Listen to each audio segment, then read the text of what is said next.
Morning to everybody. I hope you are very well, knowing all the conditions that go throughout our region now.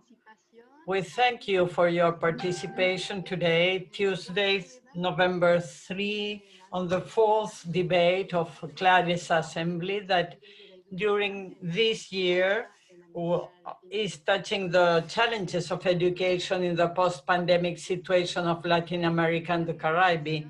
Today we will talk about inequalities, inclusion, and education as intersectionalities. It is an alliance of CLADE together with the Bolivian campaign for the right for education from Arequipa and the net of popular education of the woman in Latin America and the Caribbean, and also Oxfam that I represent. Thank you for the invitation of coordinating this space. More than ever, we observe inequalities in education for the students of our countries. The statistics in the region show us that is better the access of to education in the last year, but at the same time, many groups do not have this right, and it's very difficult that they will have access if we do not focus in a new way for public policies. So in this theme of today, we propose to analyze the situation, looking for these inequalities. Which are the groups of population that are more discriminated in terms of education? Which are the characteristics of these groups that are discriminated and how we can advance?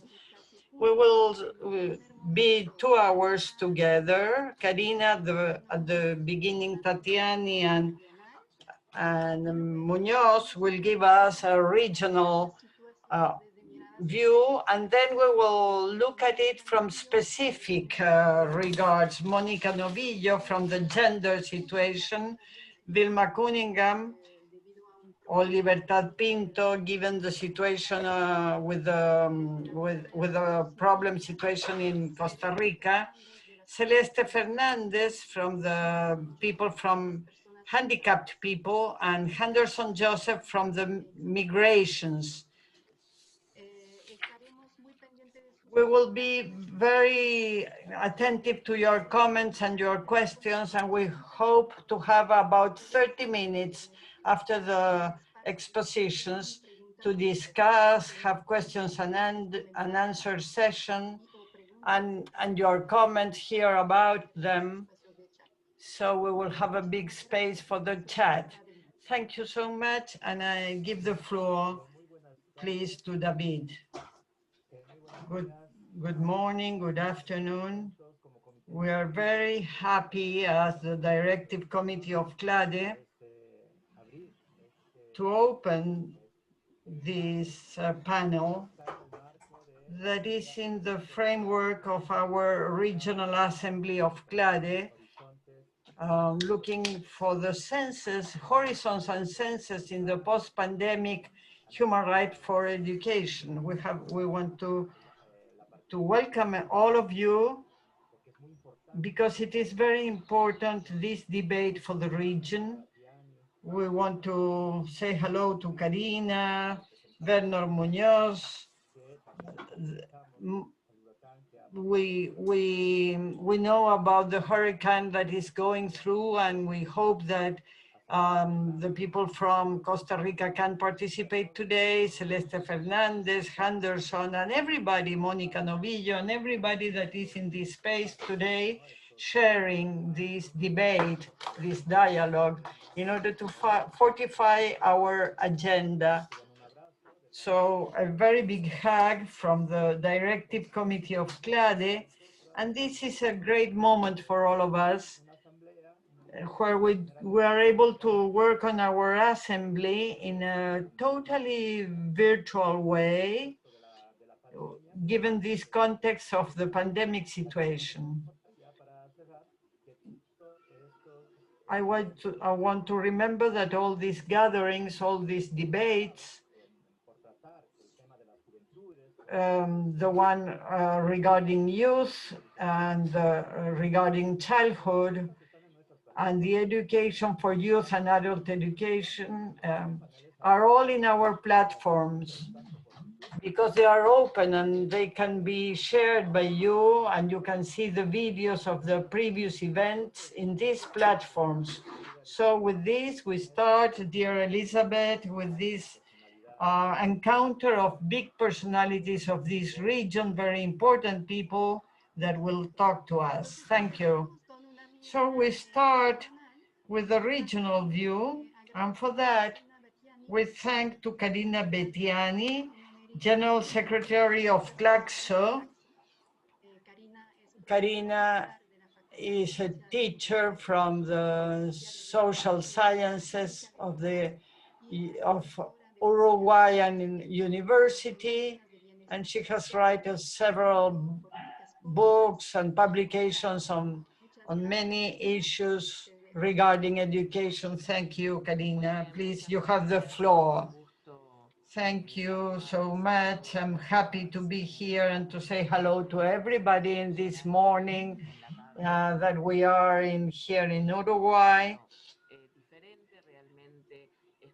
It is with a lot of joy that we participate of this activity in the framework of the CLADES Assembly, with whom we have subscribed a lot of agreements in order to give strength to the right for education among CLADE and CLACSO. I want to say hello, especially the ones that are moderating today, Elizabeth, Robert from Oxfam, and David from the Bolivian Campaign for the Right for Education.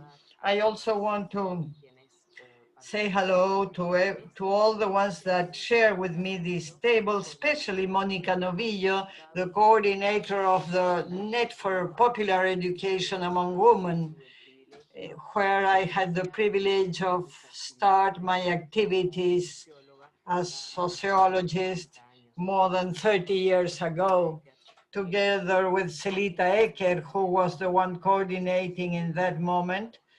So Monica, I'm very happy to find you again in this space today.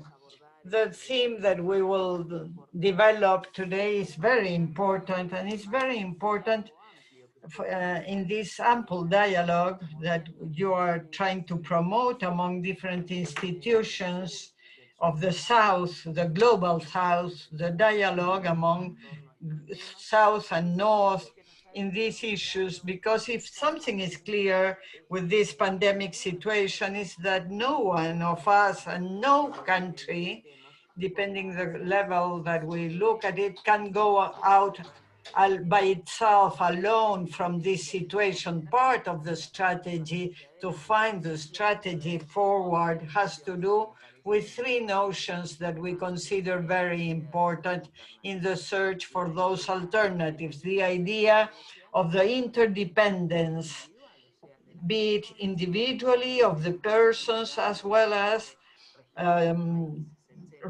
among regions, country, etc., and the idea of cooperation and solidarity in the search for alternatives.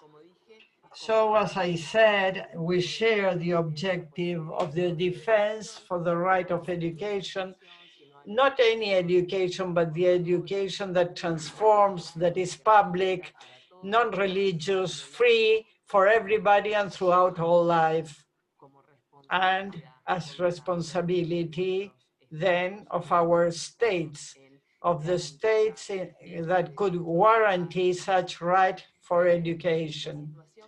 This situation that we are going through at a world level and that has an expression very intense here in the Latin American and Caribbean region, make us put again in the center of the public debate the importance from the material point of view as well as from a symbolic point of view of education, institutions for education, and the institutions that have to do with the warranty of a series of basic rights, the rights for education, but not only, also the right of inclusion, the right of interaction with the peers, with socialization, the right for being feeded, for being feeded and nourished.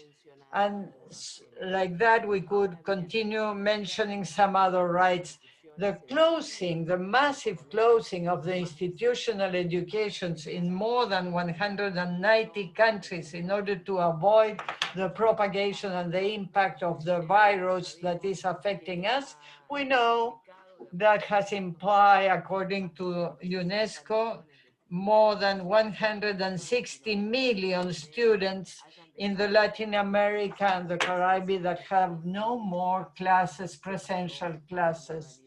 In many cases, the virtual modality was adopted, interrupting, as we know, the processes of education, but also affecting in other rights linked to feeding, education of the child, the most the childhood, the most young students that have been intensifying these 8 months that we have of sanitary crisis. According to CEPAL's data, about 85 millions of and children of our region receive their lunch and maybe also breakfast in the schools. And that is not happening in many cases, is interrupted. Also, the problem of the technological gap that is already a problem before pandemic situation, but is a problem for the access of this technological possibility is very evident and is becoming more difficult with this sanitary crisis. Many of our educational institutions do not count with these technologies in order to give continuity to these processes of teaching during these 8 months that we are with this pandemic situation. And it exists also a big inequality regarding not only the institutions, but also the students in terms of their access to the different gadgets that allow connection, but also the access to internet that is not considered yet as a public asset that should be, as it should be in our region. Continuing with this technological gap, we have to mention also the difficulties, the studies that have been carried on during these months regarding the adults' difficulties, that we could say it in a feminine way, because normally are women, adult women that could accompany different activities and tasks that give continuity to the experience of education, but in a virtual way, that the teachers send at a distance. So we find a lot of barriers. One has to do with the parents, but especially mothers that not necessarily have their needed education to give continuity to these tasks, because their the daughters or sons are the first to have access to these levels of education. Also, this, regarding the title of our panel, is deepened if we compare among rural and urban populations, among genders, among the population that has some kind of a handicapped situation. All these studies that have been done recently show us how it enlarged this gap that, of course, was there before the pandemic situation in Latin America and the Caribbean. We say a lot, and it's not bad to remember that our region is the region with more inequalities of all the planet. Not the poorest, but yes, the one with more gaps of inequality in all its dimension. And that is amplified during these months. of the pandemic situation. Let's remember also that UNESCO has told us that due to this crisis, we should consider that many students will not give continuity to their studies. Many of them, adolescents and kids, have not followed the educational process, and we fear that they will stop it, even if presentiality will be regained. Also, that the fact that they have left the schools is combined with what is happening in the space, in the domestic spaces.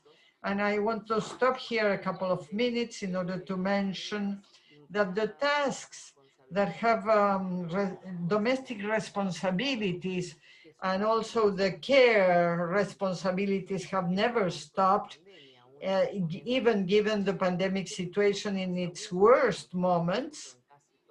In confinement in our countries, all the domestic tasks and the ones that take care of someone has to be held and continue, but also they were intensified during this time. So there is a possible cause of desertion from the schools, given that all these domestic responsibilities have augmented, and also prioritizing the need of having incomes in many houses that have finished by affect girls, boys, and adolescents that have lived their schools processes. So we think that all this can go on in the next month, and it begins to show other aspects of inequalities in our countries, like mine in Uruguay, that is present now in education, but we see a very strong gap between the public and the private sector. The private sector has gone back to schools almost every day and in a normal way, because they have larger infrastructure and resources in order to respond to their sanitary requirements. But the public sector only is going back in an alternate way, dividing the groups and allowing half of the students to assist during the week. So the enlargement of the gap among private and public schools in these countries is getting bigger, as it is in the case of Uruguay. I want to consider also this dimension of the cares, because if there is something that we have clear, aside from the interdependence that at the beginning I mentioned, given this pandemic situation, is that the element that is in question is the merchandising of the public that our countries have been suffering. Practically all the dimensions that we would like to analyze, including, of course, the dimension of education. In the theme of the cares, to take care of someone, the absence of responses from the universal and public point of view does not make other thing than to generate more tension inside the homes, the households, where the telework and teleeducation is getting very tense among the productive and the reproductive, and the ones that are at the center of such situation we are the women, that we are carrying on both functions within the households, with all what it means from the personal and social aspect. We have also to ask ourselves then, if this crisis, and this is the last idea I want to develop, as an alternative, as a possibility of building a new social pact, a new social contract among all the people that integrate the different societies where we live, and where we could put aside this idea of the market as the axis that controls the different dimensions of the social, in order to put the life and the care for life as the center, and then the response to life, and to put life in the center, we have to put the fortifying of the different universal institutions, the public institutions, and of course the free institutions, where we include the educational institutions. We cannot think about an exit, an alternative to the post-pandemic situation without having a regard centered on education, a preferential education to attention to education. If we want to build such alternative, we need to state the education together with health, economics, and work as the dimensions that are being discussed today.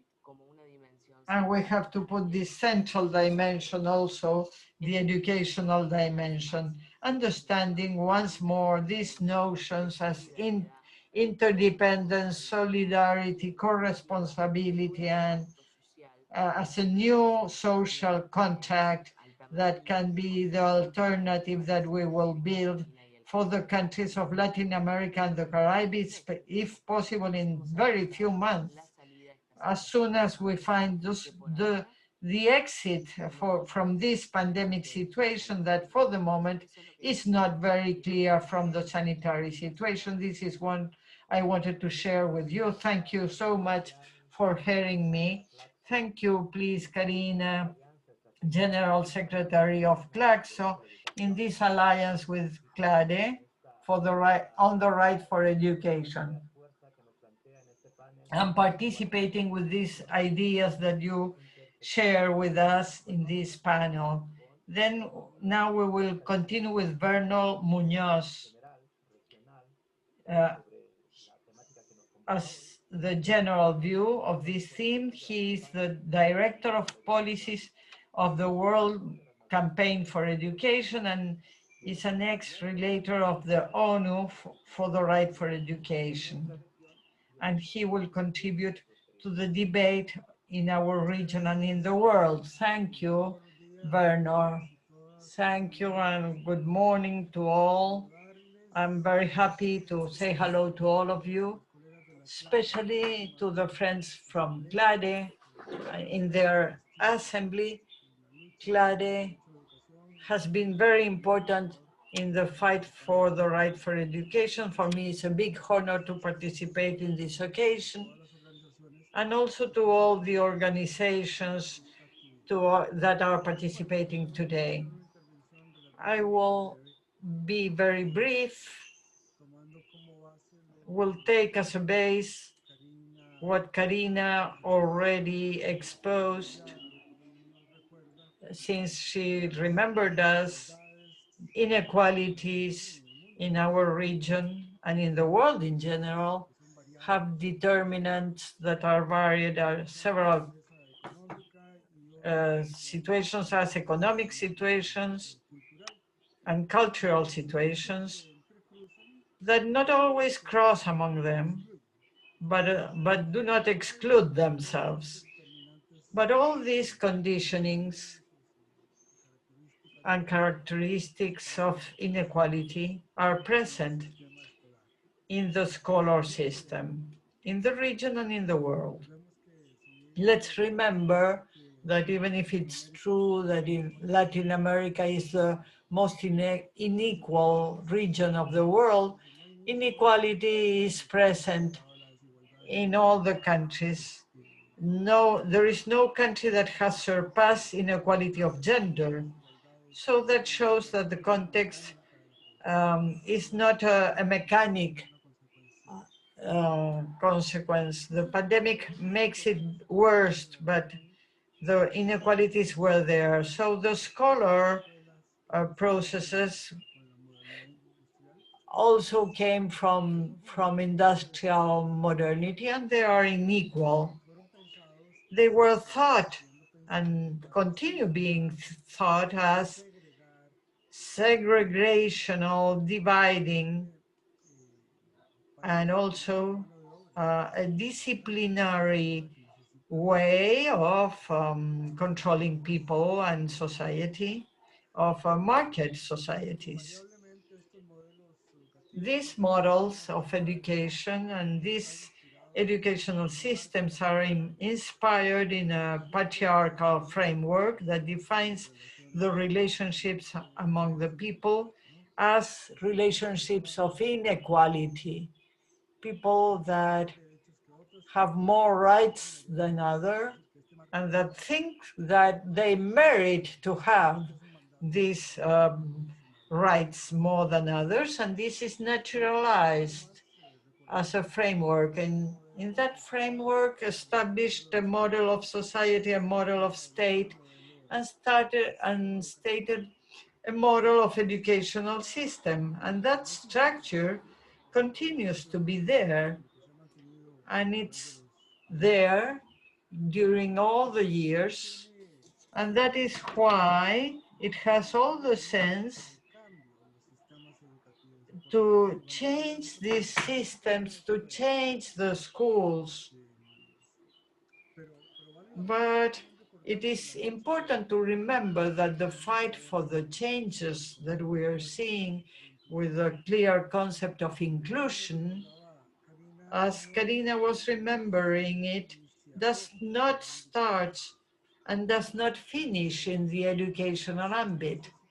It is precisely to remember all the work regarding institutions, but also the most personal of the relationship and the family interrelationships, as well as the political ambit that also has a role not only at the social level, but also in the families.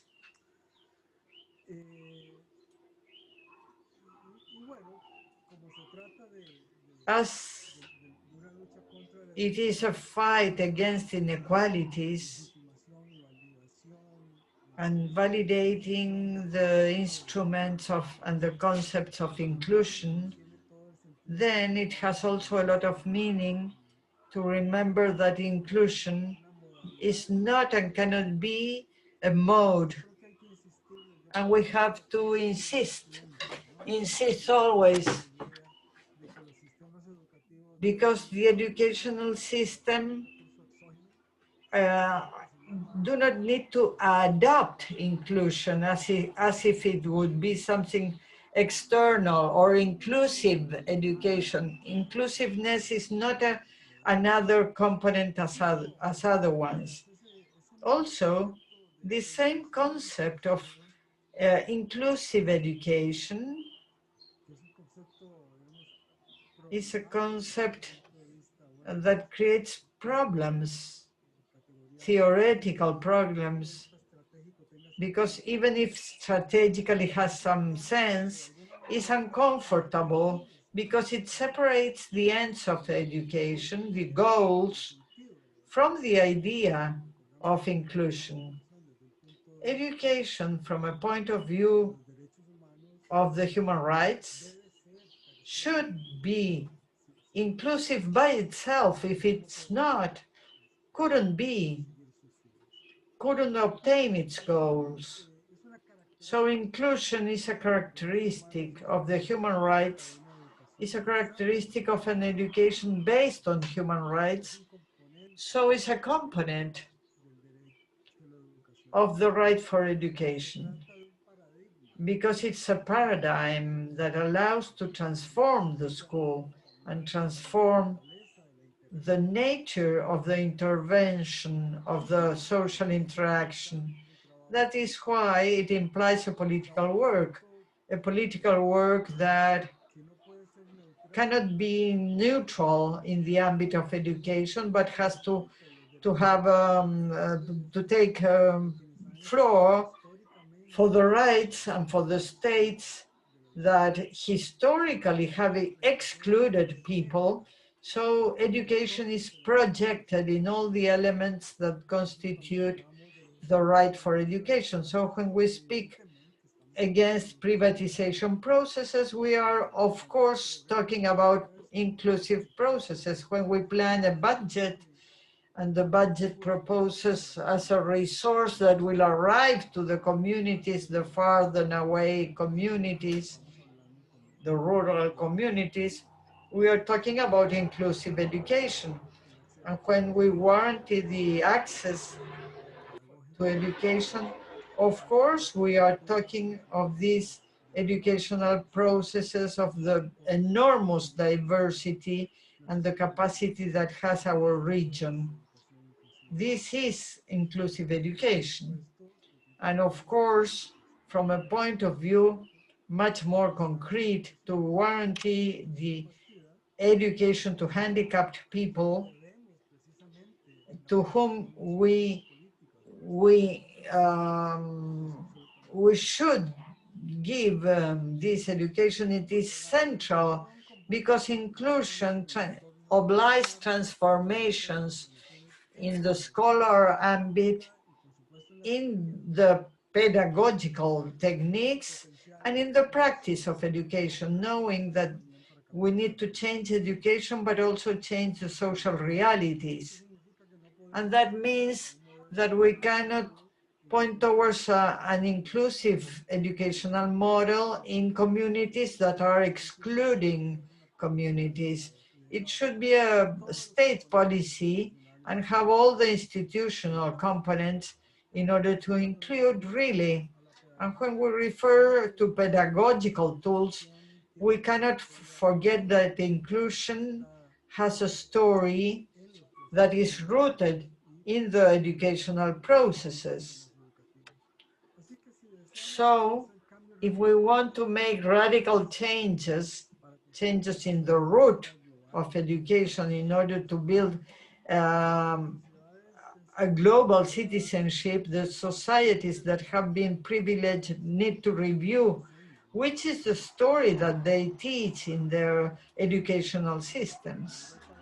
In Europe, it's a pain, but it does not teach the colonial genocide past as it happened with African peoples. And the Belgium education, for instance, doesn't teach about what they did in their African colonies. But in Latin America also, it is not teach the brutality towards indigenous peoples, or in a very subtle way it is done. But also it is not teach the Afro-descendant brutalities that were done against them. So it is needed to comprehend what happened really in order to legitimate and to give voice to the peoples that have been excluded from the educational opportunities and the right, the human rights. I don't know if I took too much of my time, but sorry, that was my presentation. Thank you, Bernard and Karina. It opens up a lot our minds. I remember you. I want you to share your comments in the chat, please, and put your questions there also, please. Now, we will go in the second moment of our encounter, and with the floor to Monica Novillo, who coordinates the net of popular education among women and is member of CLADE. Also, Monica is social communicator and popular communicator from Bolivia. She works with the organizations of women on gender and human rights, and she will propose us her viewpoint. Thank you so much. I will give you some ideas which are central if we talk about inclusion, inequality, and intersectionalities from the feminist viewpoint, in order to talk about the power relationships, because there is an issue that is at the back of these elements that has to do with the relationships of power. Karina mentioned that Latin America is one of the most unequal regions of the world, and that has been increased due to pandemia, and poverty will grow on 35 points in our region.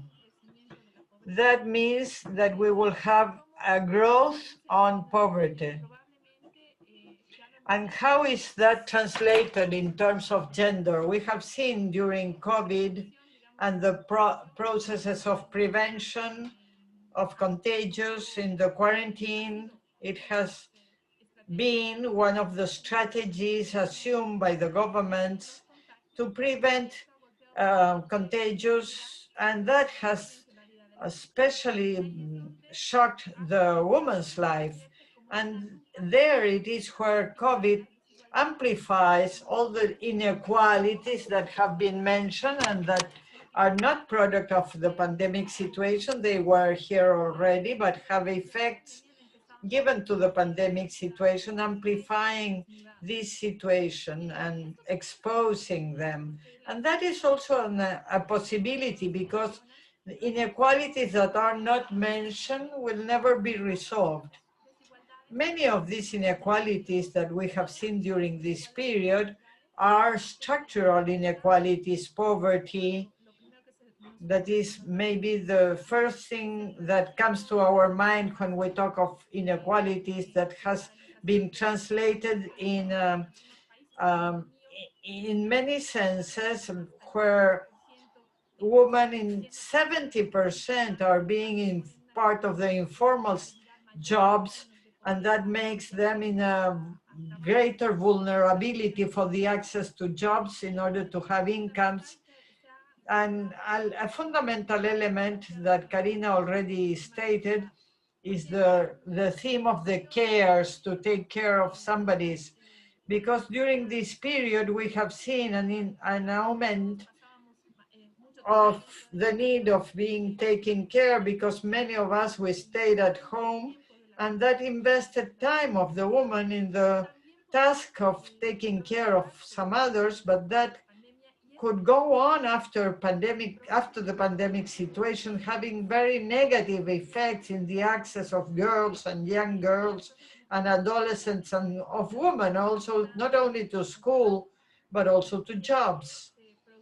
If a crisis, as it is announced by CEPAL, will be produced, it's very probable that the girls that are inside the house helping in the domestic task and taking care of some others, because it is a social demand that the girls take care of their brothers, so that the mother can go out to have some job. So the girls have to leave the schools, and that is an element that we have to take in consideration. Many studies given developed in 7 countries of our region show the advancement in the goals for the millennium, and the new agenda states that we shouldn't leave anyone behind. But regarding education, the object 4 and the object 5 that has to do with equality shows us that there are many tasks that are needed in order to overpass inequality in the educational aspect. The girls, even if they go to school, but this inequality gap have to do with how many years they go to school, because when they go to the next cycle of education, diminish the quantity of girls. But also that is evident in the university level, where it is reinforced the inequalities of gender, and women are linked to certain areas that are not considered as for males, are sort of feminine areas that are linked, and they are more excluded from mathematics, science, and technology. In these informs, we are seeing also that, in fact, we have advanced in terms of public policies for equality of women, but there is an attack in this region to the themes of equality. That what has to do all this with education? If you attack gender equality by fundamental sectors, conservative sectors that have centered that on the educational system, we will see how the quality of education will change. If we do not include in the curricula themes that are linked to the violence against women and to build a culture of peace and of equality, we will not overcome the obstacles, as there are these gaps that we are showing by this conception of the rooting of our patriarchal frames in our culture that have to do with the relations of power. And when we speak of discrimination and inequality, the intersectionality starts appearing. It is fundamental because not all the women will suffer the forms of discrimination and violence in the same way.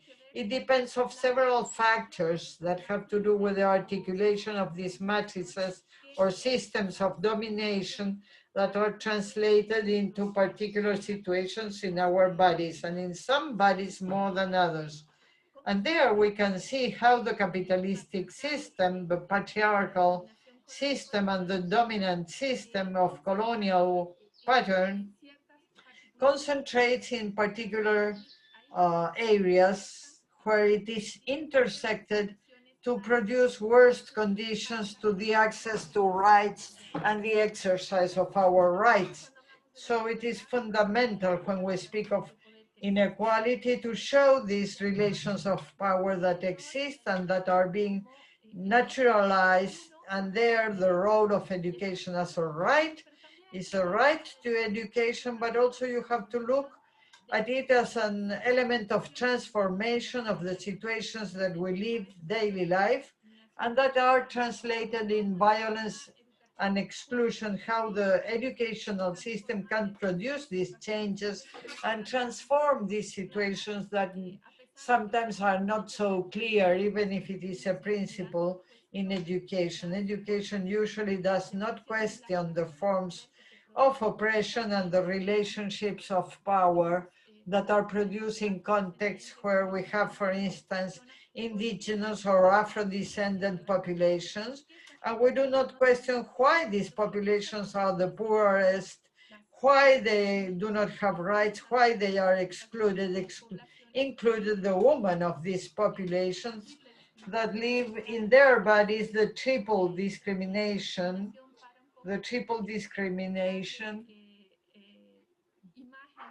that means this intersectionality of discrimination.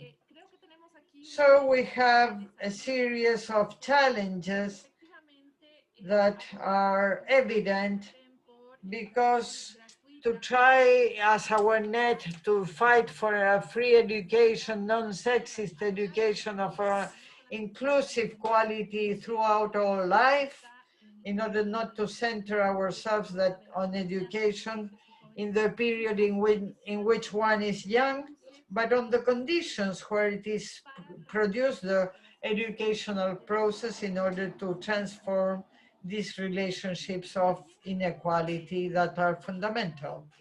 Also, I believe that when we speak of inequality, Oxfam, little time ago, produced a report that says that among 100 people without education, there are 120 girls that do not have the right for education.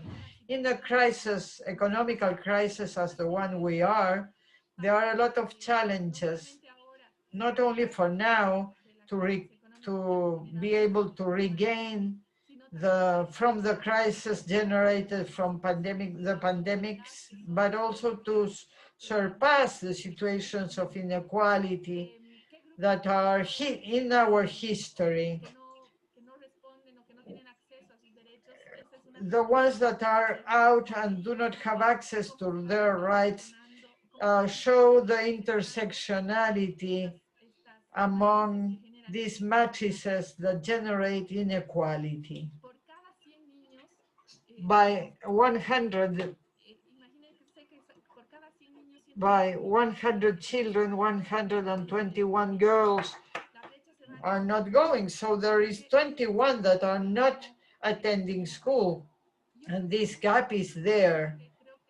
There is an element that is fundamental in order to understand inequalities, because they, in general, not only the gender ones, and not only the ones that have to do with racism, homophobia, transphobia, and etc., are not only inevitable, but they depend on political decisions that are the ones that we are demanding to the governments in order to implement policies, educational policies that attend these specificities.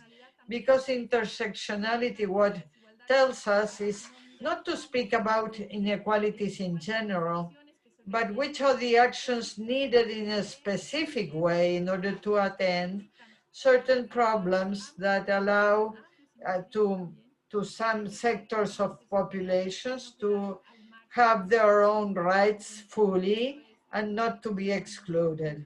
And that is what we call inclusion. So we have a lot of challenges. I will stay here so that we can go on talking about the gender issue, which should be seen from the intersectional perspective. So to recognize common elements, but with specific needs, which are different. Thank you, Monica Novillo, coordinator of the RED of Popular Education Among Women, with this difficult scenario of the gender situation and the intersectionality of this space. Now we will present Libertad Pinto, who analyzes the rights of indigenous peoples, because Belga Cunningham couldn't attend since there is this hurricane in her country. She will tell us about the regard of the indigenous people, and in this panel we'll talk about inequalities, inclusion, and intersectionalities. Thank you, Libertad, for being here. Thank you. She's talking in her indigenous language. In the name of Mirna Cunningham, who is not present today, I want to say hello to everybody. As David said, the problems of communication due to the ETA hurricane is affecting strongly Central America. She has asked us to be here. I say hello to Claudia and also to all the forums of the corresponsals, the net of popular education among women in Latin America and the Caribbean, and the Bolivian campaign for the right for education. I will go directly to the right for education in the indigenous peoples in the pandemic context and the inequalities that we have in our system. Can we say that pandemic and inequalities are two interrelated terms, Latin America is the region with more inequalities of the planet, so we can say that the pandemic provokes a crisis in a society that is in a total inequality. In a big study says that our region has practiced the social inequality much before than COVID arrived, is uh, a gap produced by the inequality of the region that enlarged the gap among rich and poor people. The 10% of the richest population caps 22% more than the poor population. The 1% more rich takes the 21% of all the economy of the region.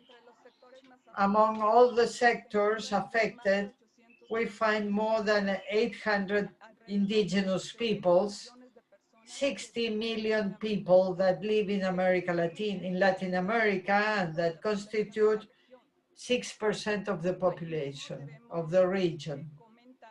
We have to comment the indigenous peoples of the frontiers and also the ones that are in a volunteer isolation. This is an enormous reality that discriminates structurally, marginalizes, excludes historically, and several economical transformations have make it worse as it is the climate change in the indigenous territories and the colonial route in our countries.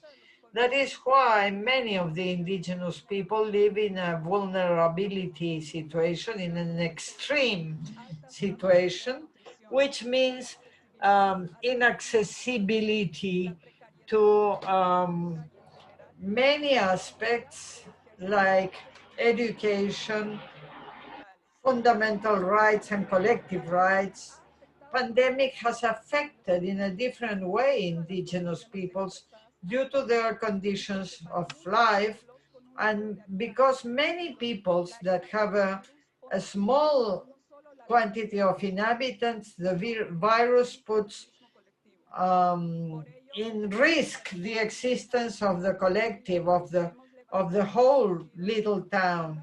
That is why we have been saving life and protecting communities. As what has to do with education and pandemic, we can manifest that inequality is in the center of our problems in our continent. Education should be in the center of education against it. Education should be the factor of equality, but not to deepen in inequalities. But the reality is that in general terms, in the schools of the region, not only there is a big difference, but also social segregation. And the educational inequality will be worse with this pandemic situation. In May, UNESCO said that more than 1,000 million of students didn't go to the schools and didn't develop in a presential way their education in Latin America and the Caribbean, according to CEPAL's report, are 160 millions of students, the ones that do not go to the school in a presential way. Among the countries of the region, Nicaragua never stopped the presential classes, and according to the report, only 2 of the countries have returned to the presential classes at the national level, Uruguay and San Vicente. Other countries as Brazil, Chile, Argentina, and Colombia have started a partial opening with pilot experiences that will be enlarged to all the schools. On the other hand, the attentive education to the children of the indigenous communities of the region The big diversity of the languages and sociocultural and the recognition of the indigenous people have demanded the state to develop different policies of education, considering the cosmovision of our original peoples, the knowledge and the practices of the culture of the students, and making use of their mother language, which is indigenous. Even if we are far away from reaching these rights, some advances have been produced in different countries of the region. Since several years, we are developing more adequate system for the education of indigenous kids, which is called bilingual intercultural education as a model of educational proposal. In Colombia, they call it ethno-education, and in Bolivia, intracultural and plurilingual education. In all the countries of the region, the intercultural bilingual education has been progressively developed, and it has been promoted by the indigenous organization with the support of international cooperation. Little by little, these policies has become of state policies, and that is why they have different levels of advancement and results. What can we say on what has to do with pandemic and the right for education for indigenous peoples? We observe that the conditions of inequality affect also the education of indigenous people. If before the pandemic, the countries of the region had several difficulties to give a good education to Afro-descendant and indigenous population, now they are the ones that have a less access to education because of connectivity to technology. They are affected also in their original language and their culture and cosmovision. We have to make emphasis on the technologies for education have not been democratized in these territories where the indigenous peoples live. In these moments, UNICEF is doing a study of the impact of pandemic in the right for education of the indigenous peoples, especially on what has to do with the intercultural bilingual education. Given that the work is still in process, we can say that some of the findings are that the indigenous students access down to the levels of the initial and secondary schools. They repeat their class, they have a very few learnings, they obtain results which are 3 times less than their peers. 17 countries of the region have some policies that have to do with bilingual intercultural education in Guatemala, with ethno-education in Colombia, and indigenous education in Brazil. No countries have covered the educational peoples of all the levels and modalities. With the pandemic, everything has felt a very important damage. For instance, the ones that less access to technologies are the indigenous because of the lack of electricity and also of connection.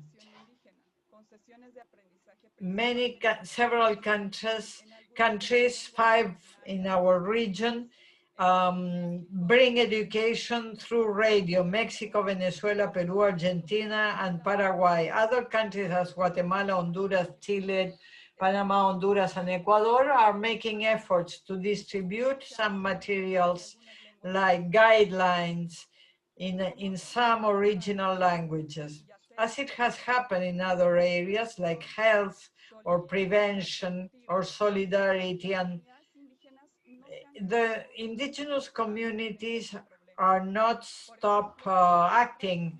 They register many cases in which kids and adolescents are developing their learnings within their families and communities, participating in their social and productive activities, learning techniques with their parents and grandparents, making an exercise of the communitary teachings, and in some cases fortifying the use of their native language.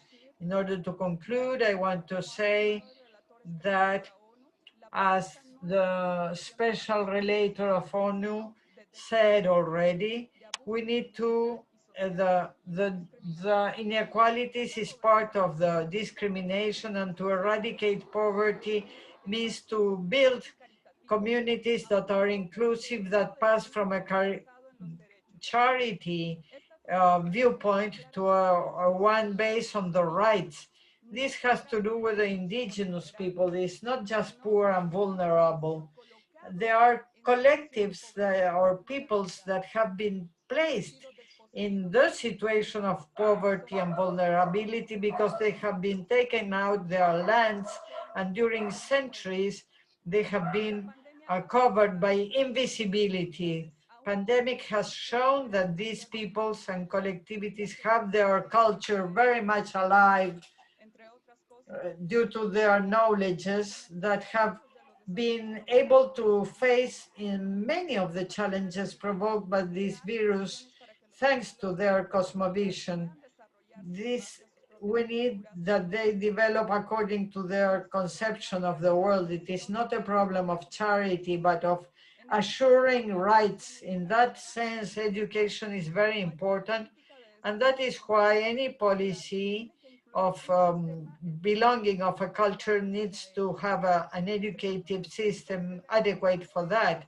We need to advance to pedagogical models that are differentiated according to the languages and cultural patterns um, in pedagogical adequate formats. For that, it is needed that the states give priority to these things, not only in the institutional aspects, but also in the budgets. And the educational policies need to be think, design, and implement with all the participation of the indigenous people, especially women and young indigenous. They are not only fundamental rights, but essential in order to assure the quality of the policies. These are some of the points that I wanted to share, my dear brothers and sisters. Thank you so much. Thank you, Liberty, Libertad. We can reflect a lot with these points. Libertad Pinto is from the rights of indigenous peoples, the founder of indigenous people for Latin America and the Caribbean. Thank you so much for the participation and the chat where you are placing the questions.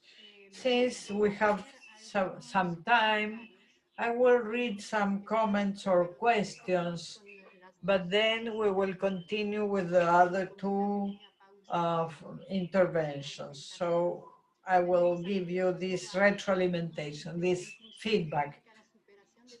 Teresa Tovar says that this is a paradigm that requires policies and specific strategies for gender and handicapped. Madeleine Zúñiga says that they should be state policies. Thank you, Vermont. Teresa Tovar makes a question to Werner Muñoz.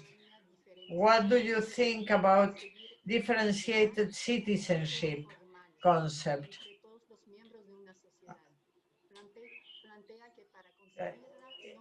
This is a concept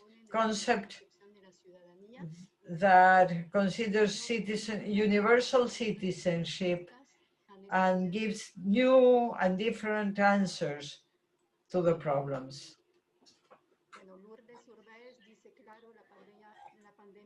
Lourdes Urbaez says that pandemic shows the inequalities in which we live since a long time.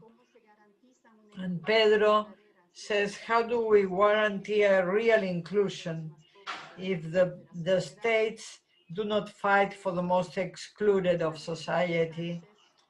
Rosa Virginia Sanchez says, it seems that we are starting, let's remember the history, that the communities continue in the inequality.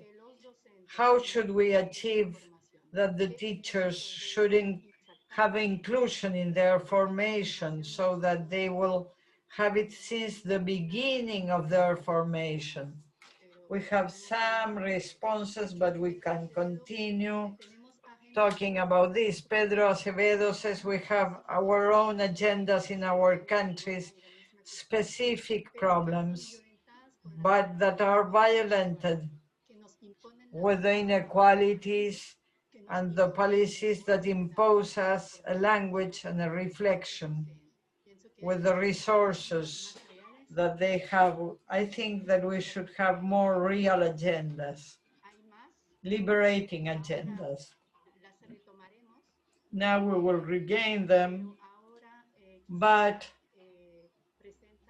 I would like to present the following panelist, which is Celeste Fernandez. She's a lawyer, master in law, and is teacher and coordinator of the program of the handicapped people in the civil society. She's part of the net of inclusive education in Latin America, and she's representing it in this encounter. Muchas gracias, Elizabeth. Bueno, muchas gracias a todos y a todas por estar ahí. Es un placer estar compartiendo esta mañana con ustedes. En nombre de la Red Regional por la Educación Inclusiva de Latinoamérica, agradezco muchísimo a Claudia la invitación y la alianza de siempre. Y también agradezco mucho a mis compañeros de la red, porque muchas de las cuestiones de las que voy a hablar son también de las discusiones que tenemos al interior de nuestra coalición y que siempre son muy enriquecedoras.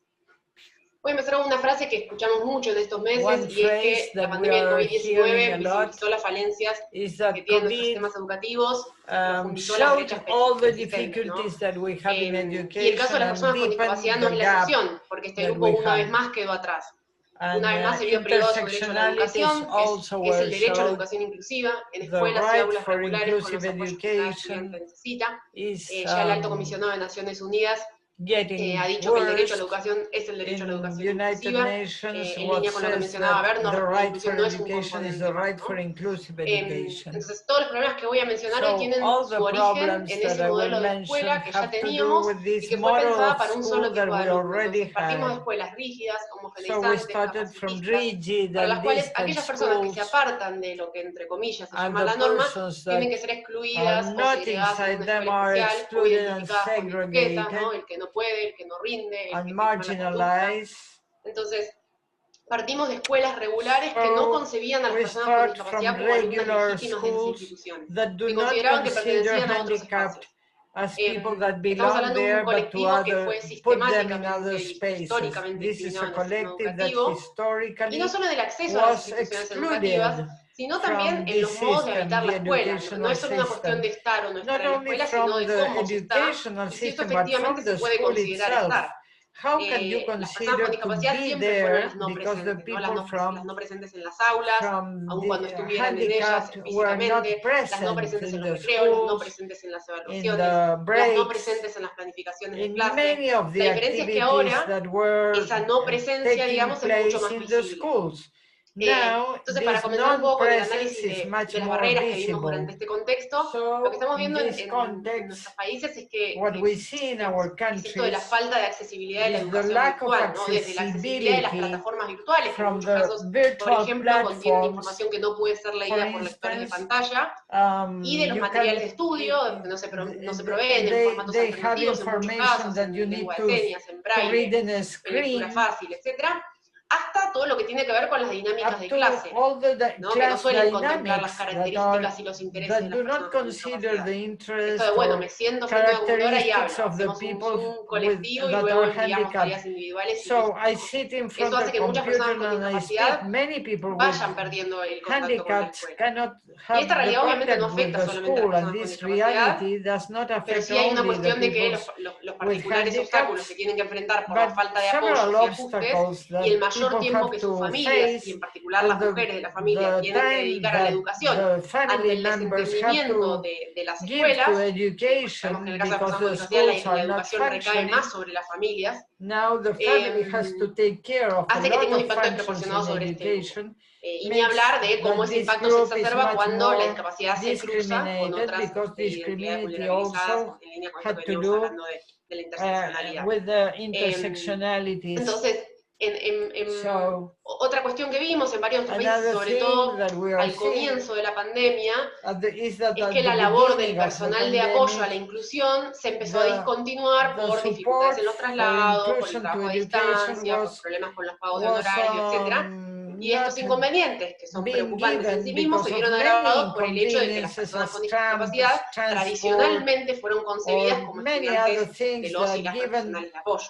the schools, Entonces the los equipos traditional docentes de schools, muchas escuelas a certain regulares, que se habían capacity, the desentendido de la regular educación, se encontraron schools de pronto con que that had tenían que enseñarle a from a alumnos y moment to alumnos, another had to alumnas y teach alumnos cuyas all their formas de aprendizaje students in a desconocían, ¿no? Entonces, non-present way, quienes antes, entre in a comillas, eran de los virtual way. apoyos, So empezaron a ser de all the nadie. people that were Y en algunos supporting casos, y esto lo passed to seguimos other viendo hasta functions hoy, la within modalidad the virtual schools también and profundizó introduced the la virtual desarticulación entre modality, los equipos escolares, los de disarticulating apoyo y las familias, the ¿no? scholar teams, Algo que the pasa support siempre, pero teams, que and the bueno, se families. visibilizó mucho en este contexto, es que Something no that está claro was quién enseña, quién evalúa, quién seen with the implementa las medidas de pandemic, accesibilidad y de apoyo para las personas con and discapacidad, and y all the obviamente en un people that was contexto que supporting the requiere people interacciones that is sostenidas handicapped y robustas entre los were diferentes actores de la more comunidad educativa, evident that were not entre los diferentes actores de la comunidad fulfilling educativa, their eso se agrava, ¿no? capacities. Entonces, si las escuelas hubieran desarrollado So, dinámicas de trabajo if the school colaborativo would have en been forma developed previa, collaborative hoy existirían más herramientas resources para pensar propuestas previously, today we would have pedagógicas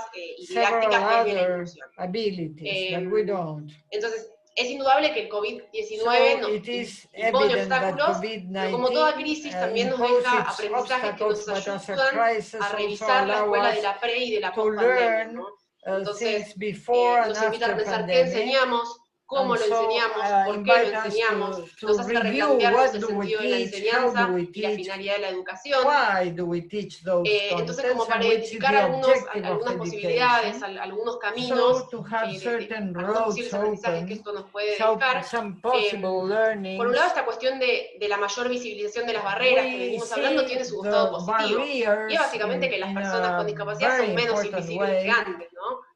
but we see Como that las the formas de handicapped exclusión se hacen people cada are vez más less patentes, se invisible termina visibilizando than más la before, necesidad de adoptar and medidas we para see brindarles las that the mismas oportunidades. measurements Y for también se our visibiliza communities el rol are de las familias, ¿no? also Es muy seen común y as it is the antes las role familias of the eran, antes y ahora families, también, ¿no? Pero bueno, before para ver and si now podemos como also. romper un poco esto. Antes las familias eran las que The no entendían que sus families hijos are the tenían ones that discapacidad, ¿no? did not Las que se comprehend empeñaban en que su hijo fuera a la before escuela that regular, las que their exigían de kids, más, las que their ponían sons and obstáculos, daughters generaban had problemas.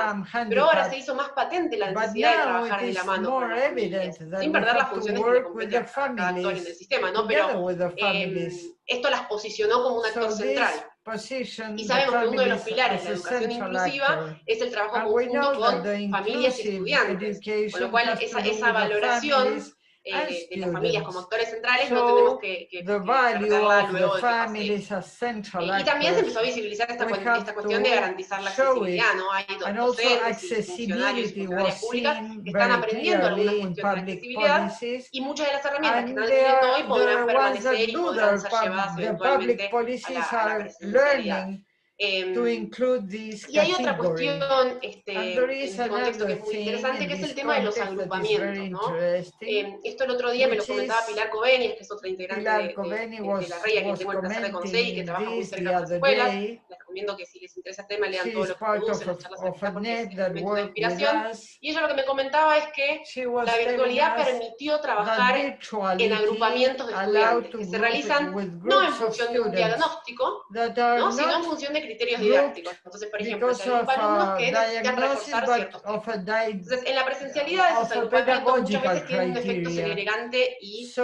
many estigmatizante, porque times implican que un estudiante se presentially pierda lo que pasa en la handicapped people clase, que eso have suceda a la vista de los several demás, ¿no? discrimination Pero la virtualidad permitió que eso sea más invisible de and alguna manera, ¿no? difficulties, but the pedagogical Entonces, criteria lo que la allow virtualidad también through nos permite es generar virtuality otras for them formas to de be interaccionar a included través de in foros, de new audio, etcétera, interactive dando groups, más tiempo a quien lo giving necesite y them garantizando que more todas las time voces sean escuchadas por igual, ¿no? and to all Y también esto de voices pensar en las to nuevas be formas de evaluar. included in the same way and Entonces, to ahí be hay algo muy evaluated interesante in the en same la way. alternancia entre lo So sincrónico y lo there is a asincrónico, very interesting porque la virtualidad issue permite romper con between the esta idea de virtuality and the todos y presential todas way en of el mismo education, momento because aprendiendo this lo mismo, allows to y everybody quebrar to esto de la learn the simultaneidad, ¿no? same Permite esa and flexibilidad to que de alguna manera make demanda more la flexible the educación inclusiva. way of teaching in an Y inclusive esta way. situación también And this generó situation espacios also de discusión entre generated docentes, ¿no? spaces Espacios en los que se of comparten las inclusion dificultades among que se teachers, están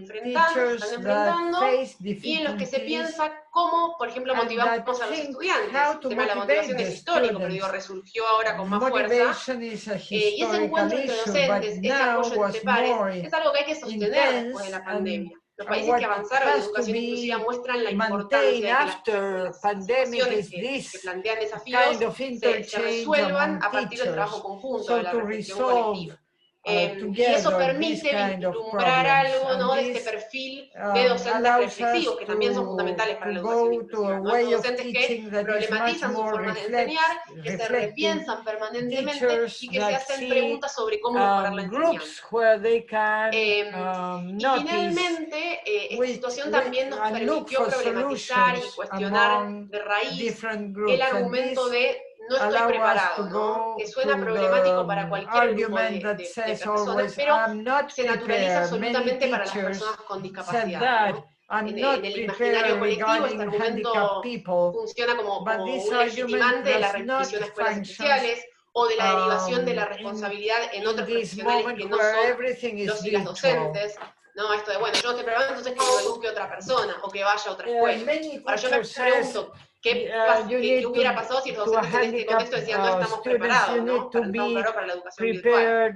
Entonces, and to be taught y by esa era otra another cosa person because I'm not conversábamos con Pilar, prepared. siempre But vamos a tener now que we aprender have algo to nuevo, see that a we tener que have to usar lo que ya learn new sabemos de otra things manera. all the Porque además la time. educación inclusiva es justamente And eso, es inclusive poder educar en situaciones education cambiantes, is to bajo be diversas able to condiciones. Entonces, si change the estamos convencidos conditions de que el lugar de always. los alumnos con discapacidad es el mismo que el de los demás And niños y niñas, y vemos en las if we personas con discapacidad consider personas con that potencial there para are aprender, si people estamos that dispuestos a have escuchar lo que tiene potential para to decir, learn, a that reflexionar we sobre nuestras propias need to prácticas, learn a to resignificar lo que hear ya them, sabemos y asumir and que we no need to podemos resolver reflect, todo solos, and que we necesitamos see construir that we cannot do la everything enseñanza by de modo ourselves, colaborativo, vamos a poder then educar en aulas heterogéneas y we garantizar will be able una to educación educate inclusiva.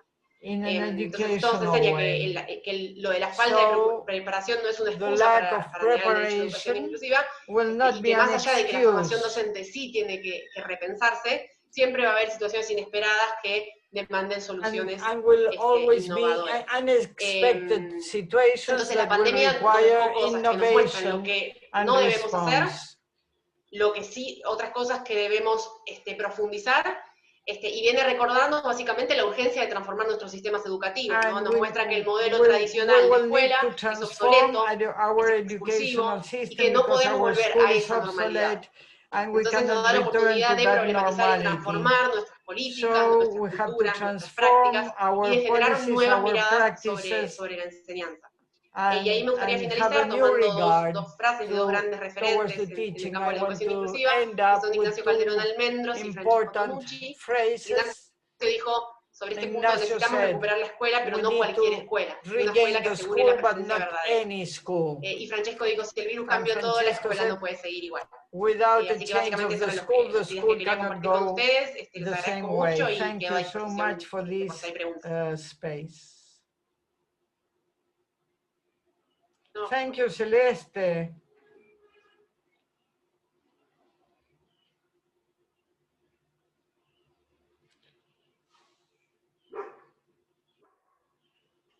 It is important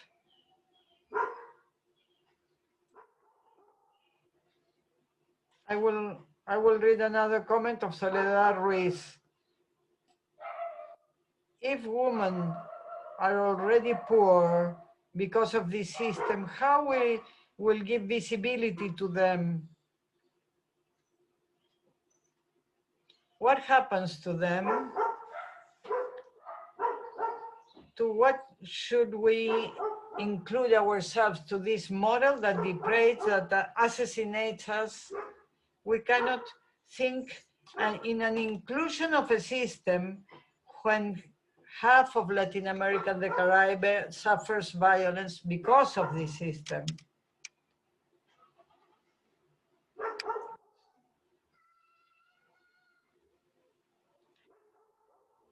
We will continue with the debate after all the presentation. Now we will present Henderson Joseph from IT, coordinator of the program of University Frontiers of Amapá from Brazil. From Rio de Janeiro,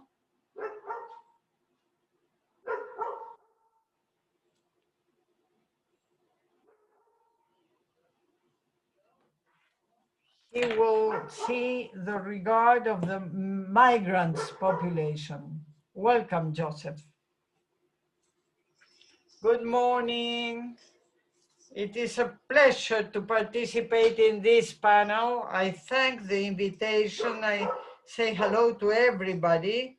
I received the invitation to reflect on the challenges and the possibilities for the realization of the right for education in the context of pandemic regarding the migrant populations. I want to say that the themes of education and migration are still in development in the academical and political fields. Before pandemic, in the ambit of education existed little studies centered on education in the situation of migration. And there was little movement in favor of the rights for education of the migrants.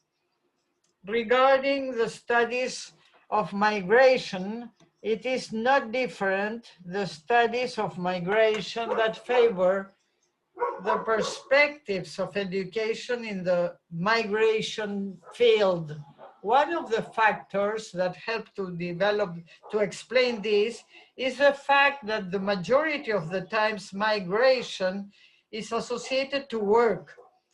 As Abdel Madyasayan would say, the migrant is essentially a force of work and not necessarily considered somebody for education. Normally, people is interested on him or her because of the capacity of work. COVID-19 was produced when the world experienced an intense displacement of migrations. We have arrived to 2,072 million migrants, according to the data of United Nations. Migrants occupy positions infravalue in the labor market, so are the most affected by precarity and poor. And now for the measures of social distance. In the present scenario of pandemic, the majority of the migrant people that is studying experiences a triple vulnerability by the condition of migrant, for the pandemic situation, and for the pandemic that changed the way of learning. The courses, as several people have said today, the courses started to offer in the distance modality through virtual platforms called remote education. And in order to have access to this platform and these lessons, it is necessary a series of conditions that not all the migrants have access to. Like, for instance, have a computer, a cellular phone with internet and access to internet at home, and to have conditions of a household and a house that allows privacy to receive this education from a distance. That is a difference from national and migrants. Pandemic not only alters the regime of mobility of people, but also frightens to make worse the conditions of all the vulnerability of migrants, especially the access to education, given to several factors like economical, technological, educational, and linguistics. Inequality, digital inequality, and technological inequalities is worse now. And also, it became a center of the educational issues. As Karina has said, the data of UNESCO show that 65% of the kids in the schools, primary school, in several places of the world are affected by pandemic. They cannot continue their studies. In the cases of kids, migrant kids, my hypothesis is that this percentage is much higher, arriving to 80% or 90%. It's a pity, but we do not have the information that could show the impact of pandemic in the educational life of migrants. In the countries that are more affected as Brazil or the United States, we don't know how many migrants died or were affected by pandemic, given that the forms that are fulfilled by infected people do not include nationality. Several governments give some support to families in order to pay their attention, health attention. And some migrants have access in some of these public policies, but in Dominican Republic, for instance, the economical support do not give any possibility to the population from Haiti. So they couldn't receive pandemic support.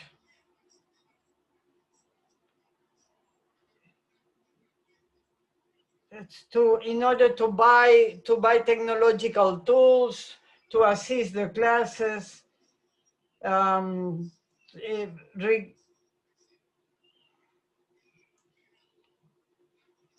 in another level, some migrant women, especially the single women that leave their kids in some schools in order to be able to work, they face many difficulties. For instance, the fact that the classes are online at a distance, the girls and boys stay at home and they do not have any possibility on where to leave their kids.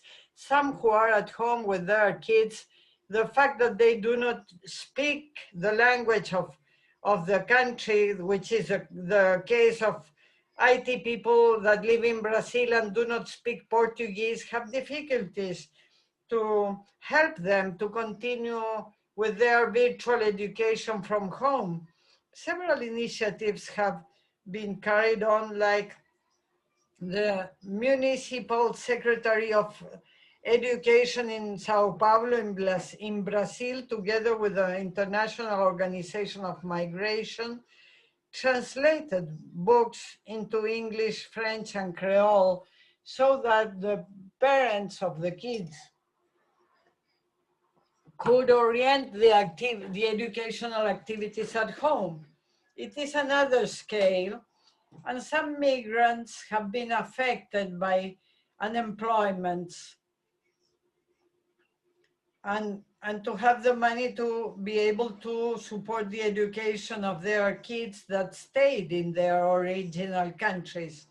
So the states must develop public policies through universities and schools in order to reaffirm their commitment with education, their social, ethical, and political commitment in the development of perspectives, intercultural perspectives.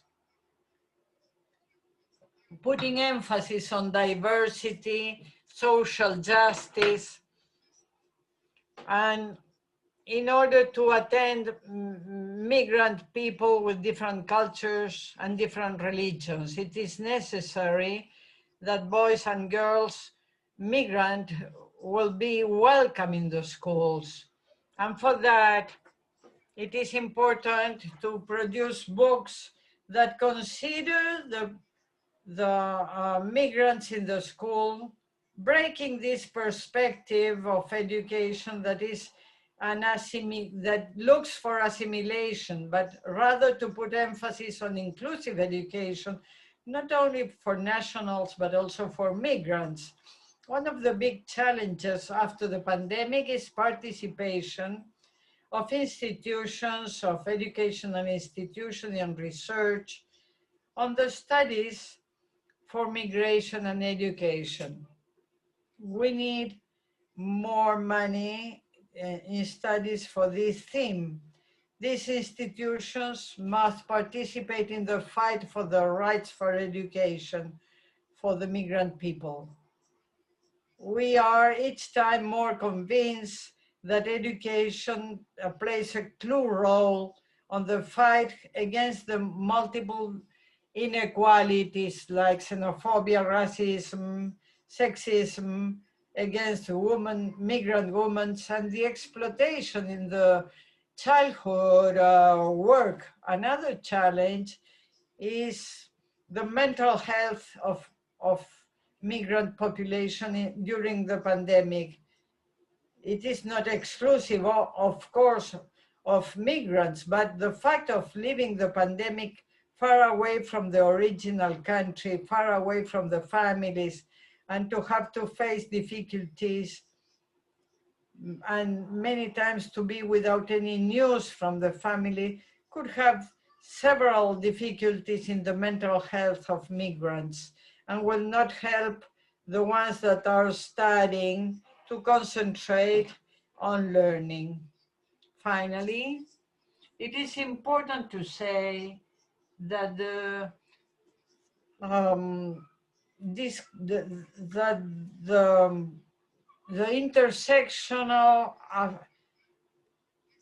intersectionality is very powerful in order to comprehend several situations that are linked among them.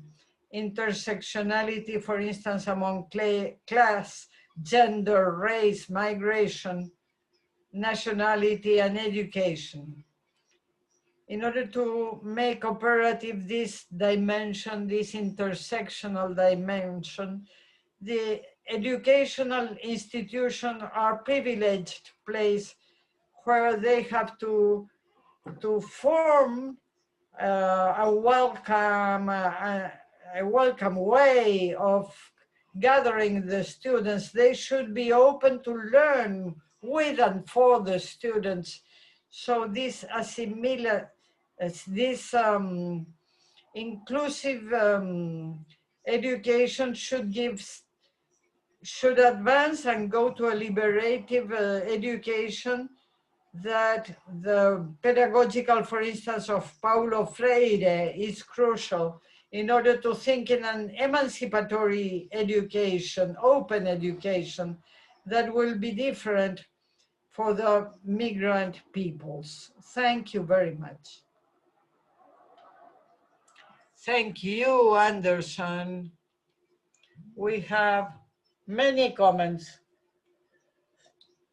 and many questions which make us very happy and shows maybe the quality of the interventions. Now we have 20 minutes and we can give the floor to each one of you in the same order that you took the floor.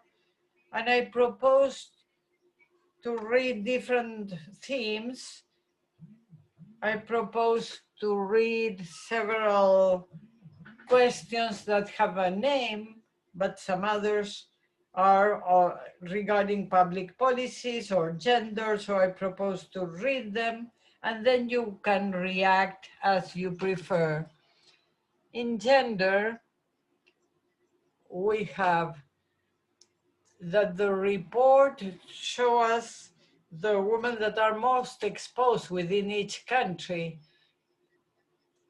David also has read another intervention on not having a binary vision.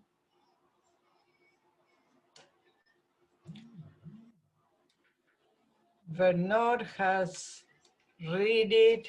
Monica, what do you think on the changes that have to begin in the house, changing the roles and behaving in a parity way? Excellent presentation. Then we have others that I already read, and I hope you have seen them. And some others like the need of giving responses to public policies. Teresa Tovar says the inclusion is a paradigm, but requires policies and specific strategies.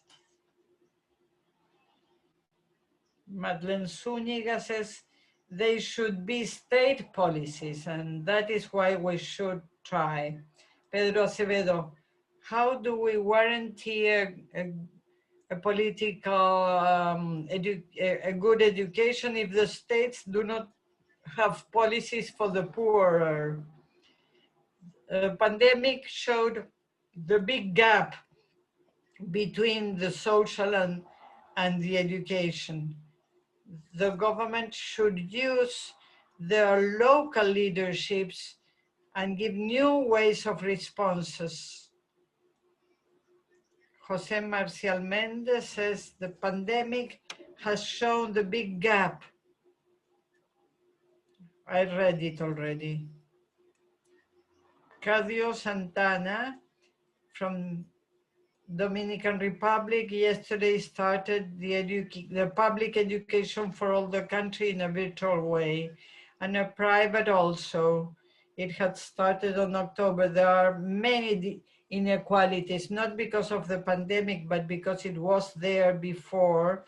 Electric energy, all the connection is visible. And Lupita Ramos, which is the policies that you propose, each one of you, in order to achieve the important changes we need? Marcela Varala, thank you. What are you proposing for a structural change? We need intersectional policies. What kind of social policies we need at a regional level? I leave it here. And I leave the floor to Karina, if she wants to react. Thank you. Thank you to all for the comments. In reality, many insist on which are the alternatives or the concrete proposals. I will try to mention what you said, saying which are the alternatives and the proposals from Claxo we are working on, from the idea that the collective work, interdependence, what I developed in the first place, to define a new equation among society and state, and to displace the regulatory access as the market, as consumers, and not the exercise of citizenship, to move that axe in order to put the people, the life, the care for life in the center.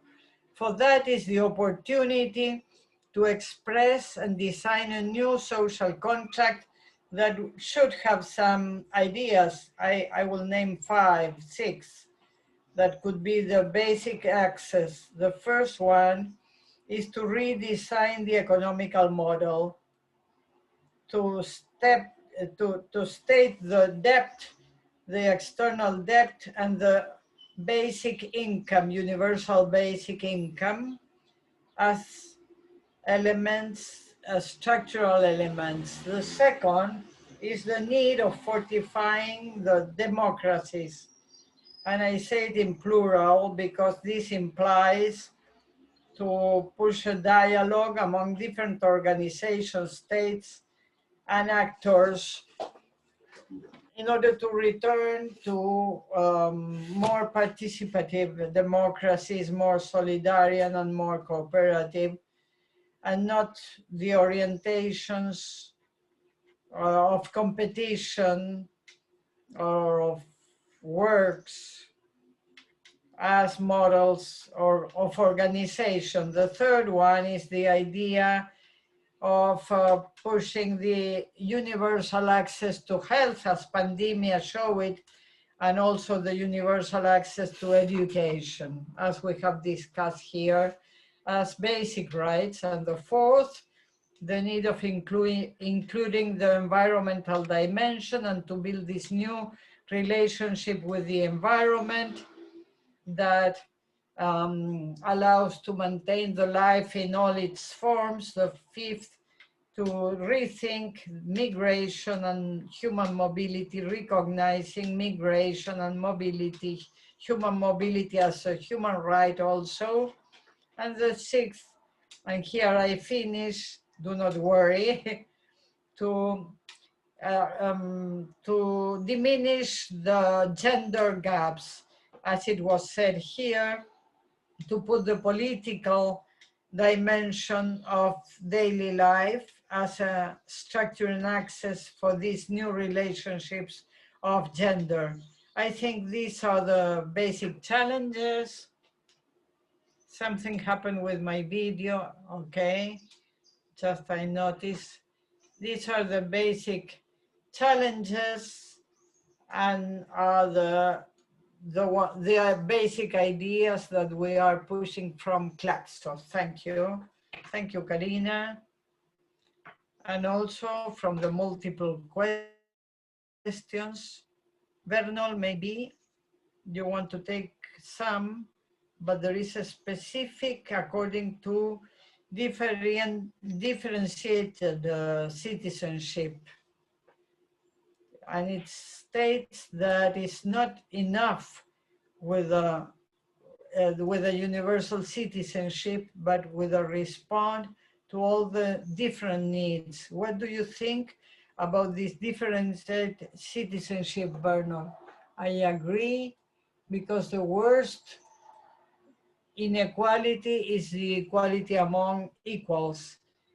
So when we talk about inclusion, we do not speak about returning to the same values that so much damage have produced, but to build it in a different way.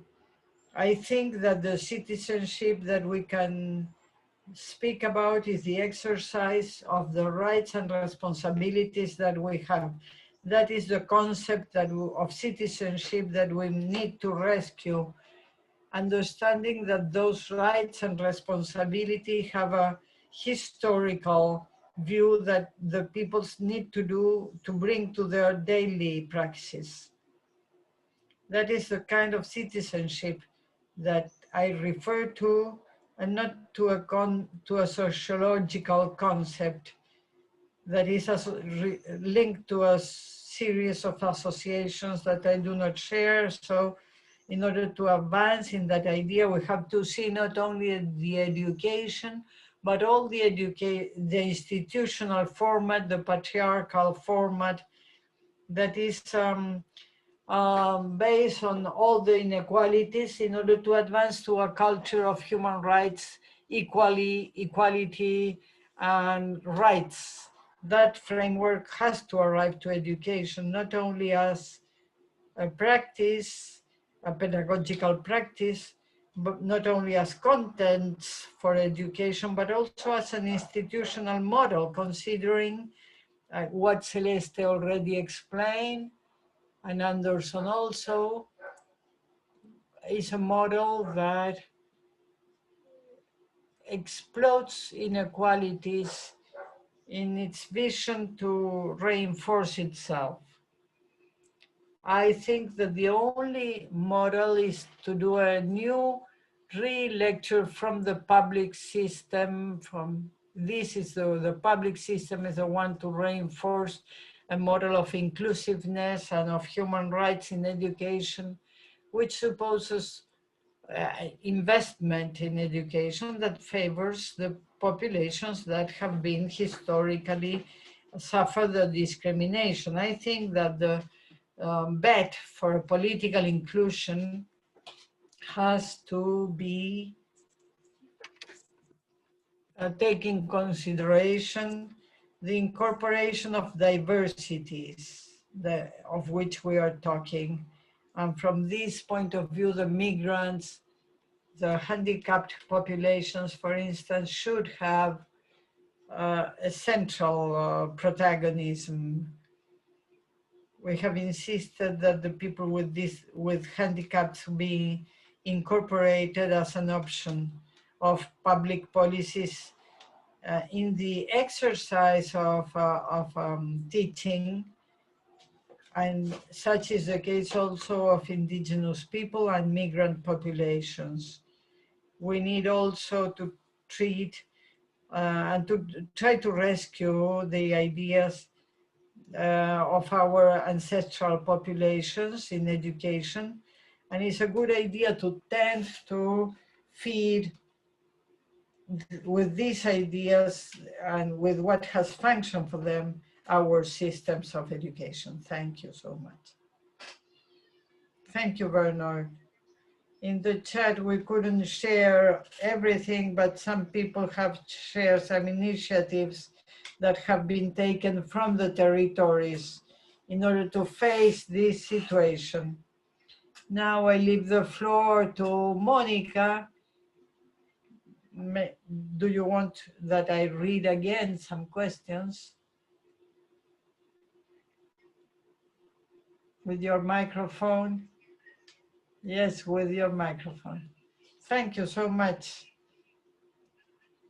Many of the questions have to do from where to start, how to change, and one of the elements which is central is to recognize the role of the states in order to guarantee the rights, so that education will have a focus that will be universal, but with the characteristics that we're showing, inclusive and not reproductive of these elements, symbolic elements that sustain the domination system. So it's fundamental to recognize the role that education has, because it can be seen from the perspective of equality. And for us to overcome patriarchy and reinforce the symbolic elements that are reinforced by the families, the means of communications, and the educational system that reproduces the values that end up in machismo, sexism, homophobia.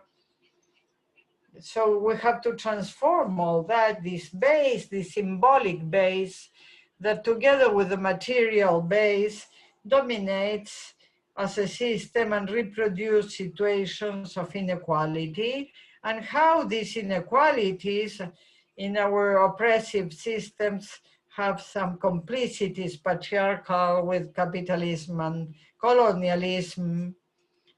So there are people that suffer in their body situations that are much more severe as discrimination, such is the case of the woman that work with a salary in a house. When one looks at all the forms of discrimination expressed in their lives, we can notice capitalism because they are poor, patriarchal because they are women, and colonialism because they are indigenous or migrants from the rural areas. So all the forms of discrimination concentrate there, as it is the non-recognition of the work, domestic labor, and the task of taking care of some other, as it is a work. So we don't have social or economic valorization of those activities, and that is fundamental. And in the ambit of the public policies, we have to bet for this construction and protection of equality as a common asset that has to do with the notions that we have built from humanity, as it is the conception of human rights. The notion of equality in our society has to be recovered, and we have to enrich it, because we do not want to be all equal. We are not equal, we live differently also in this situation, but how the states have the capacity to respond to these specificities, but also to the diversity. And that is something that is in question today. The people that live situations of special vulnerability can be we need to pay attention to them and generate conditions so that everybody will be able to live and exert our rights in plenitude. Maybe there is not a clear way of doing, but the civil society will be able to do proposals on what we believe is in the Bolivian way. We have the principle at the end of decolonization, and when we look on what we have advanced very little in the educative practice in the fundamental way, and there are some other ways of education, popular, rural education, feminist. We have a long run on this popular education in order to transform our surroundings for the critical education.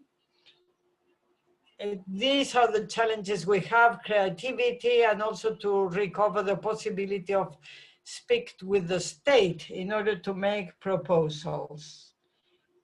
It is reducing our space in this way. Thank you, Monica. Thank you for your intervention. Thank you for giving us this panorama. It is a study, the impact in the indigenous peoples, and is generated with a lot of expectation.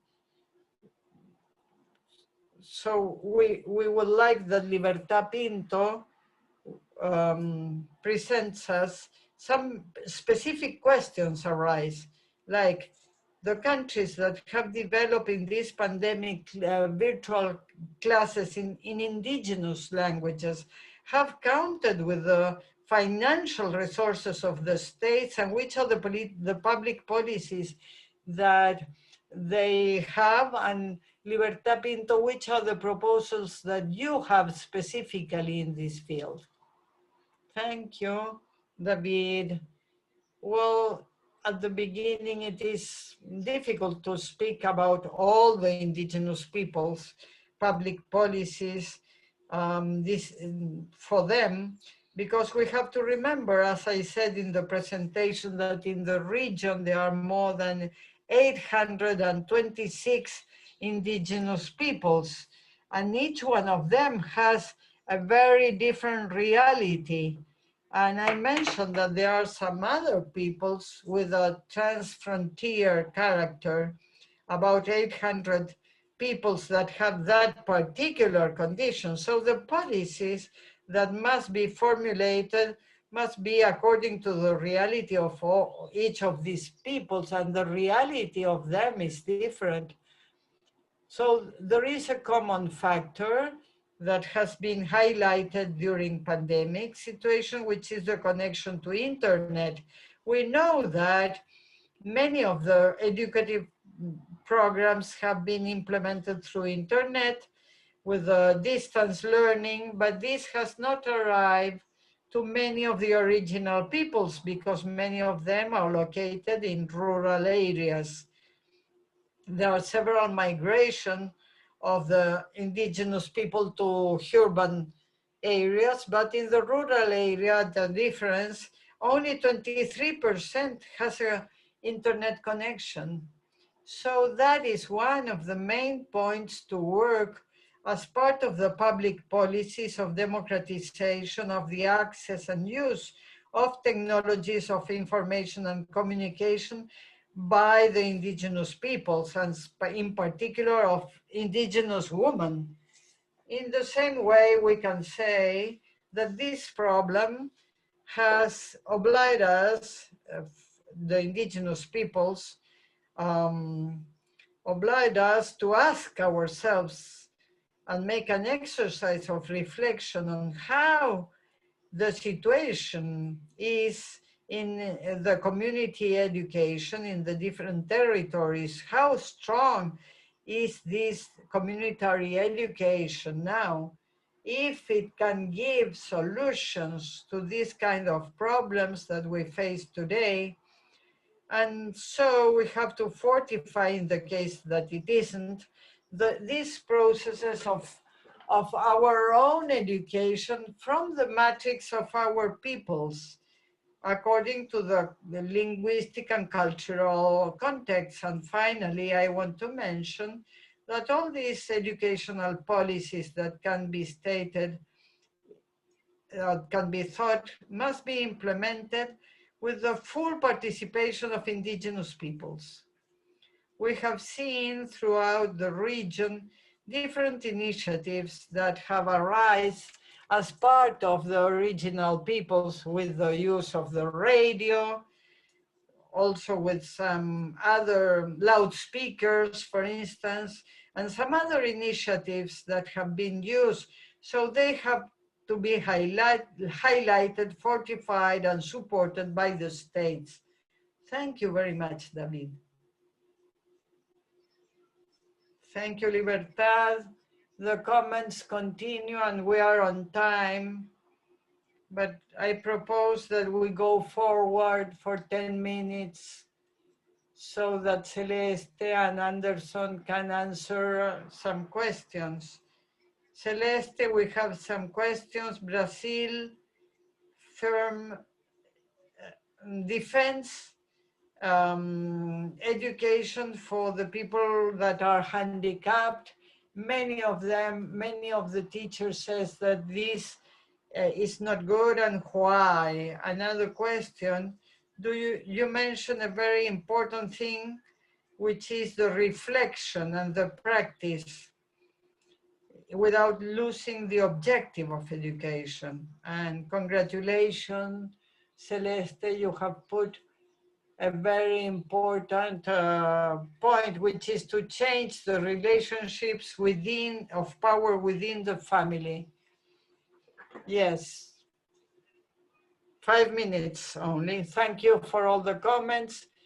According to the policies in Brazil, yes, Brazil was a country that had a lot of successes on its public education, had 87% of the kids in the regular education, but during years, it has been advancing, but this present policy is going back terribly, because it states that the rural education is something that is where you have to choose the most convenient, so the people that are handicapped are not apt for the system, and not on the reverse side, that the system should be prepared to receive them. And that is a problem because creates aggressivity, and also the Organization of Human Rights have pronounced themselves in regards to that, and they say that this is a segregation and discrimination of these people. And another thing is the specialized classrooms in the interior of the schools, which is segregation of the physical space, also in the regular schools. And this is not according to all the participation of the handicapped people. So we are criticized of this kind of education, and in order to put to make education as inclusive for all, for everybody, and what happens within the classrooms with the social policies, with different ways of living and inhabiting the school as a handicapped. The inclusive education tries to go towards an open education for all the people. Several countries have already the laws in this way, not only for the peoples with handicaps specifically, but that anyone in any moment could have education in any moment throughout our life. We shouldn't think on people that is perfect and imperfect, people that is able or unable. So as we are in a machist society and in capitalistic society, the same is done with these kind of people. So only if we live together, we can be able to educate ourselves together, and we will be able to surpass this kind of discrimination and of practice, that we need that the teachers use all what they have and all the resources that they dispose in order to give education to everybody. Thank you, Celeste, for the agenda that you are stating and for the emphasis that you are putting to your speech. Now, I want to close with the reflections of Anderson. And many people is thanking him, and it's necessary for the social mobilization, for the, how do you think it, Anderson? So many people that are migrants today, leaving their own territories because they live in difficult situations. Can you comment on among the migrants, how the school could help new perspectives, new possibilities for the integration for migrants in particular? Thank you so much for all these questions and the messages and comments. In order to answer this question, I want to say that in several countries of Europe and America before the pandemic, there existed already an international speech ideological about the security of the frontiers,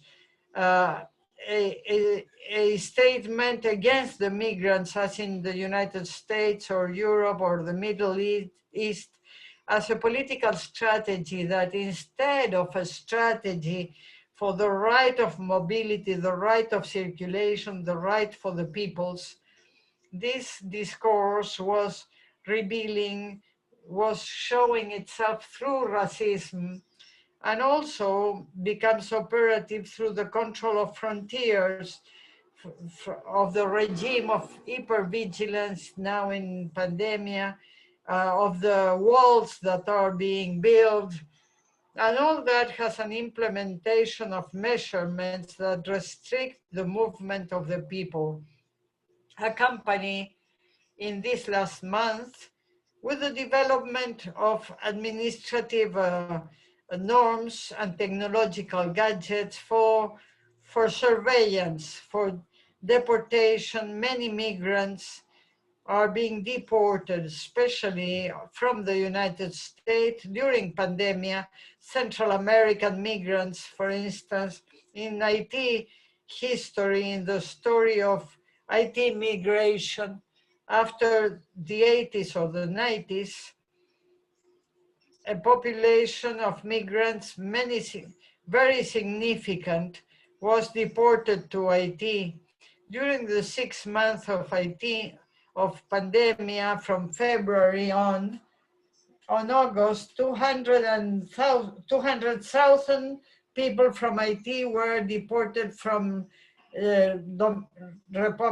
Dominican Republic, from the United States, from other islands, from the Caribbean, etc.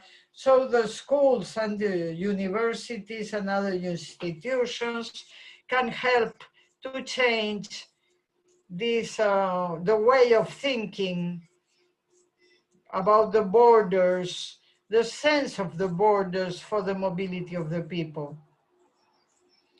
Can help also to fight against xenophobia and violences in order to emphasize on an intercultural education. So the school has a commitment to make an education, an intercultural education, as it is to work with books, pedagogical books that put the accents on the richness of human diversity, the richness of human diversity.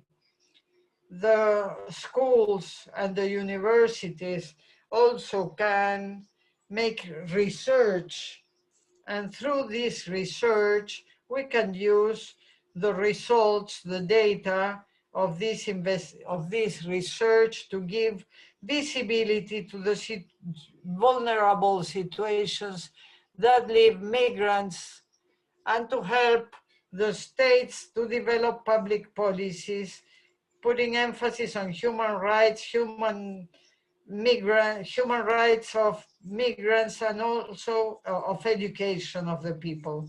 So I thank a lot the continuity and the possibility of participating in this panel. Thank you all so much.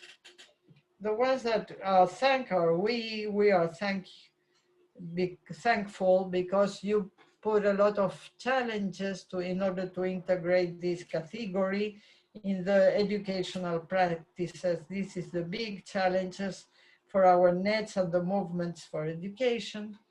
So we thank you, Karina, Valiani, Héctor Muñoz, Mónica, Libertad, Celeste, and Henderson for sharing with us all these thoughts regarding inequalities, inclusion, and intersectionalities.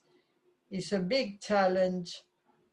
And in this regional assembly of the Latin American Campaign for the Right for Education and some other organizations, we invite you for the November 10 to a new panel, very important, regarding privatization financing of teaching.